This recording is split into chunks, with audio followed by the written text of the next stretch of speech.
hope you'll forgive me for that, for my reading errors. That one spot, I just got there, and it's like my brain didn't know what to do with the information. I'm going to point that out now, though. Like, here, I'm going to highlight that little spot. Those are E's. They are both low E's. But the spacing on the second one is funny. I don't think you can zoom in and see it quite like I can, but I can do it for you. But I don't know if you can see that. The second one is like, it looks like it's positioned higher than the first one, but it's clearly not a G because it's on the third ledger line. And my brain is in a position today where like it can't really compensate for that super well. So that explains that reading error. I was thinking as I was reading through it that there are 0 dynamic markings in this edition. The height edition, of course, he added more, but even so, he didn't add that many. So I'm going to go at the beginning. The height edition has mezzo forte as the starting dynamic, which I think is great. And he has a bit of like a swell, a crescendo, decrescendo, all in the first measure, which I feel like I don't need to write that in because that feels natural to me. And he adds in some accents places, but I don't feel like I want those. I don't feel like I want to hit any of these notes too hard, like a front to the note, like a march kind of accent. Whenever I see accents on the page, my first thought is like marches. I think of march and like hitting them quite hard, lots of space, lots of front or tack to the note, and that's not. I don't feel like that fits here. I think I like where he would put an accent. I would rather have a tenuto, but that also could have a lot to do just with how my brain works. So in this measure here, at the end of 1, 2, 3, 4, 5, 6, line 6. He writes in a crescendo up to forte, and that's the first time he wrote in anything above the mezzo forte. And he also is treating these 2 measures here kind of the way I am. I'm not thinking about a super like dramatic ascent and then drop. So I think like here would be piano to like mezzo forte, and then here would be like mezzo piano to forte. Yeah, that tracks with what he has. And he has a lot of dovetailing. And then really, he, other than just crescendos and decrescendos to kind of shed the line of the phrase, he doesn't really do anything differently again until the end, where he has this crescendo up to forte, or fortissimo for the top note, and forte for the bottom note. Which I kind of agree with. That D, that can go quite flat if you hit it too hard. That's pretty much it. So he didn't even really add that much to it. Anyway, I'm going to play it again, and I need to work out breaths. He wrote some in, but I think we've established that I don't fully agree with his breath mark placement anyway, so I'm just going to do that on my own. But I'm going to try and just bring out the natural ebb and flow, rise and fall with the dynamics, and take note of any places where I feel like for some reason I'm doing something that is not appropriate for the passage, and then make an adjustment. I'm gonna go from the beginning again with the intention of checking my phrasing and plotting some breaths.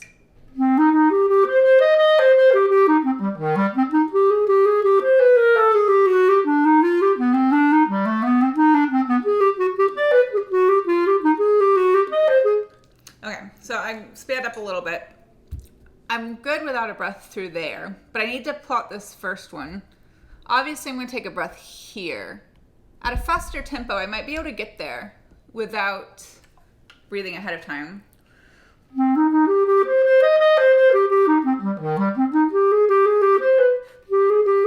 So I don't want to rush this. That is a spot.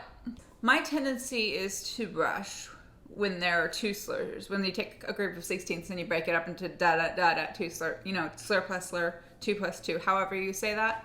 So I made a mental note first time through, but clearly it didn't stick, so now it's time to write it in.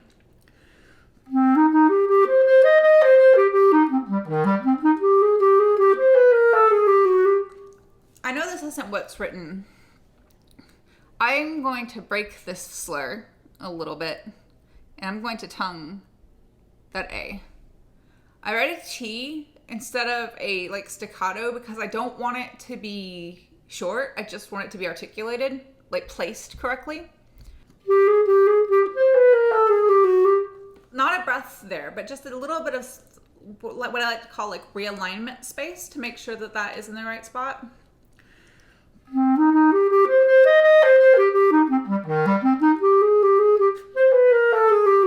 Maybe I would grab a little breath there if I needed to. Sometimes I might take a breath there to make myself stay in time, to make myself not rush. Because if I take the breath, it makes me pause for a second, if that makes sense.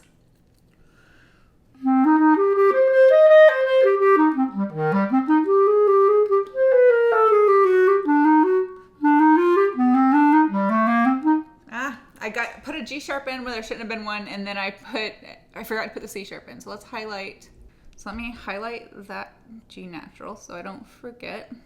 And then I'm going to highlight this G natural, and then I'm going to write a sharp over that C so I don't forget. That's a sharp. I know it doesn't look like it. It's a sharp.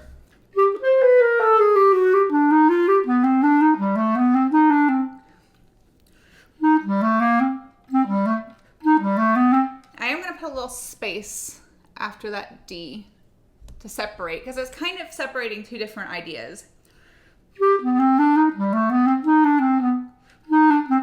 I'm going to put a staccato under that D to separate out a bit more as well.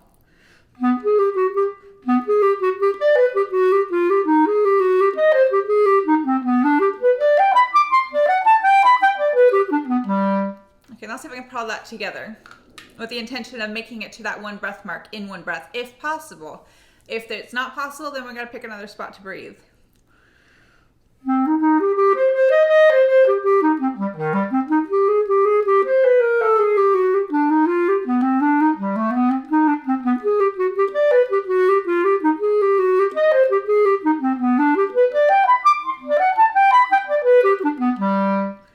I think it is possible. I think I would need a little more practice time to tidy it up and make sure that I could get there cleanly. Sometimes when I'm running out of air panic sets in, I make technical mistakes that I wouldn't otherwise make. And I don't want that to be an issue.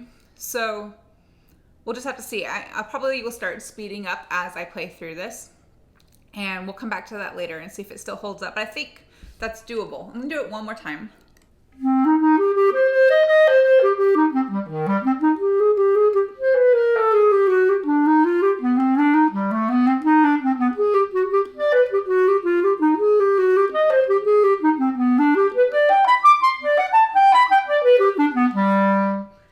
Yeah, I think that works. I want to put a crescendo over that, or underneath that final descent down to that lower A.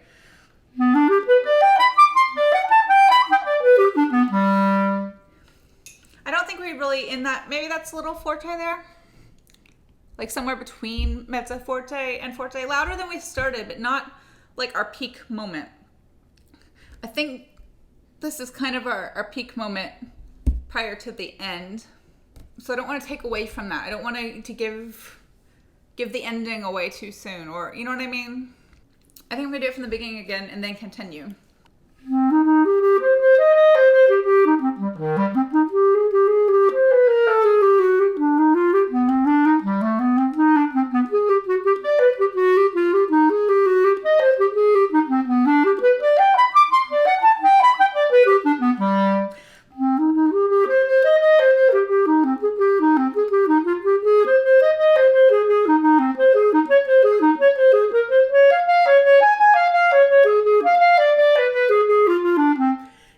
To find a breath.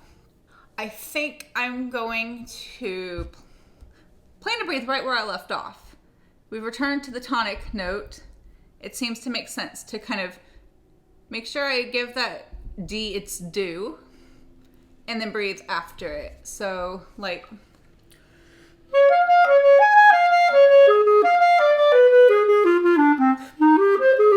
it doesn't really. No, actually, no. I want to try and make it to the end of that phrase. I'm going to take everything I just said back. I don't like it.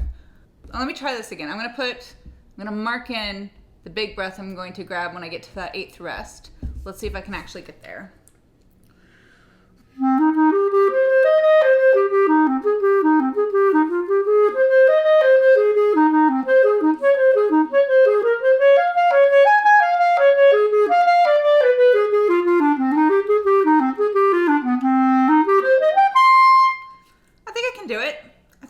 Okay, let me do that again. I'm going to start that second section again.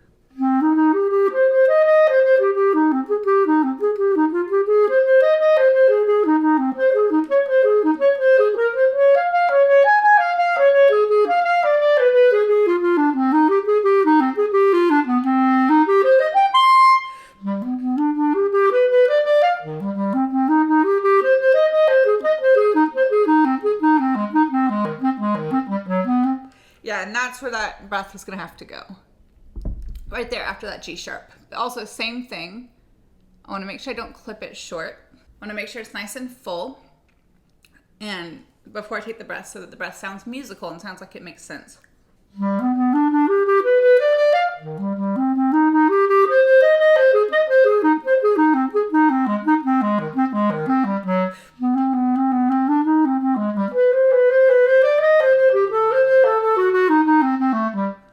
To do the same thing there. I didn't make that breath as neat as I would have liked. So I'm going to do that one more time to work on those two breaths.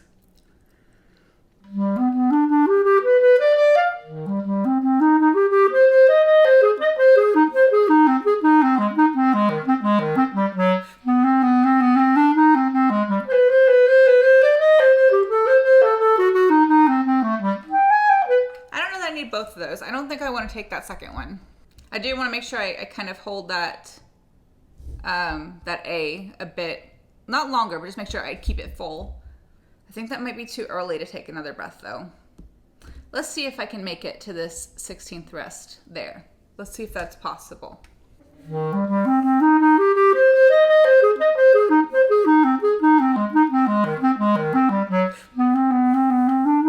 Okay, so I don't know what Mr. Height writes in there.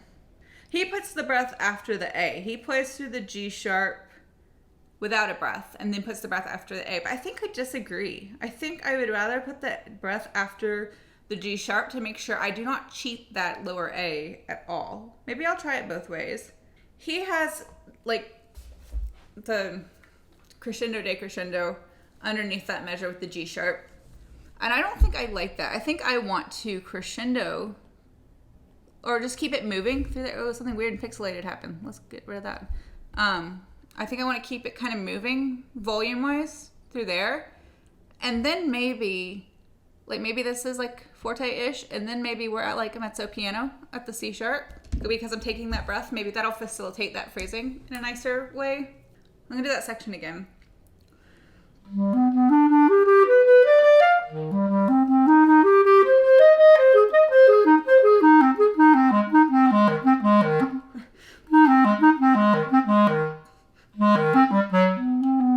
I don't know why I stumbled over that. I hadn't before.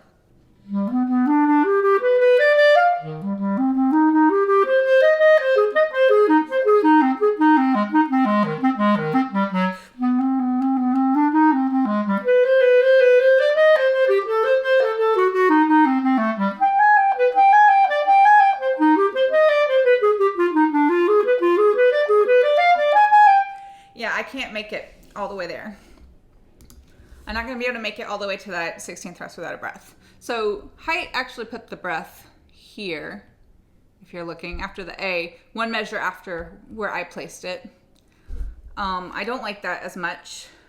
But I think the only remaining place to grab a breath that I will like before we get to that 16th rest is to put it right here. So let me try that and see if it works.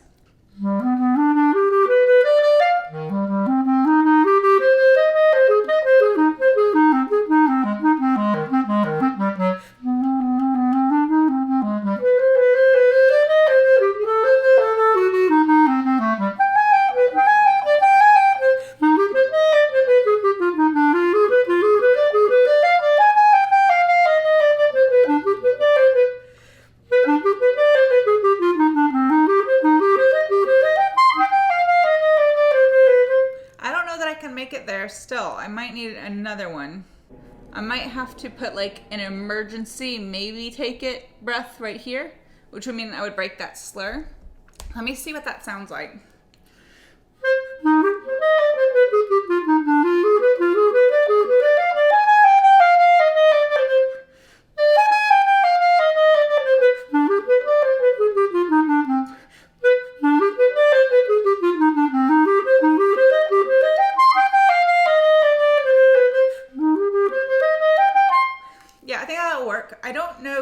am kind of dropping to a subito piano every time I take a breath. I don't necessarily want to do that. So I'm going to play that again, this time with the intention of, one, testing those breaths out, but also, two, pacing, dynamic pacing, phrasing, making sure it sounds good.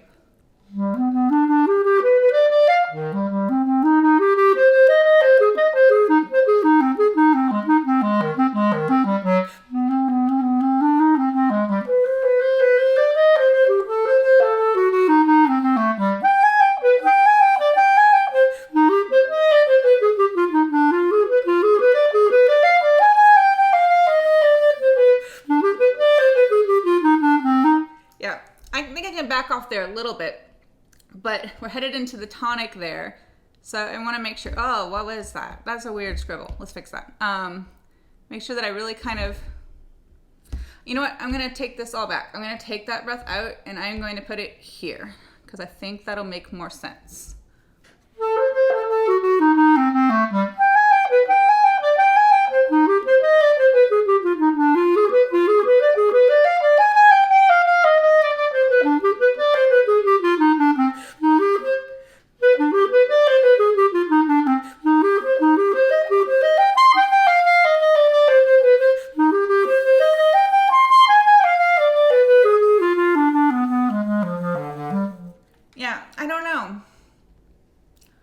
I feel like it would sound the best if I didn't breathe again until I got to that rest, but I just don't know that it's possible for me today.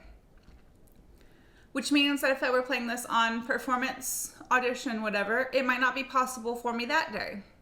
I have to plan accordingly. I feel like anytime you do performance, audition, prepare for not necessarily the worst case scenario, but like a less than ideal scenario.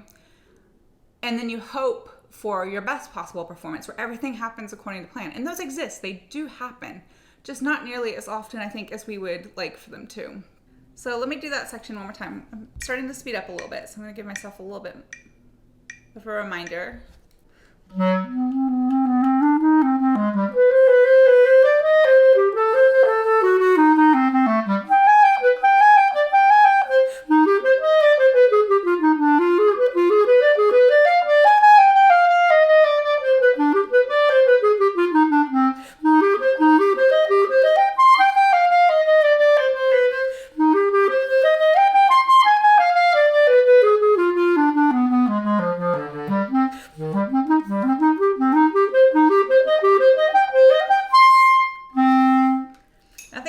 Need to do what I did there and grab a breath right there. And maybe there's a little bit of decrescendo here so that this starts like not super soft, but mezzo piano-ish, and then small amount of crescendo, but then big dramatic crescendo here to the end. I've worked on all of it, so I think I'm going to play it through again. I'm going to do my best to not stop, but with the way today is going with but I feel like as I've played it, my reading and processing has gotten better, so that's good. I'm gonna stick with the slower tempo. I'm sure I'll speed up a little bit as I go along, but I wanna try and keep it slower.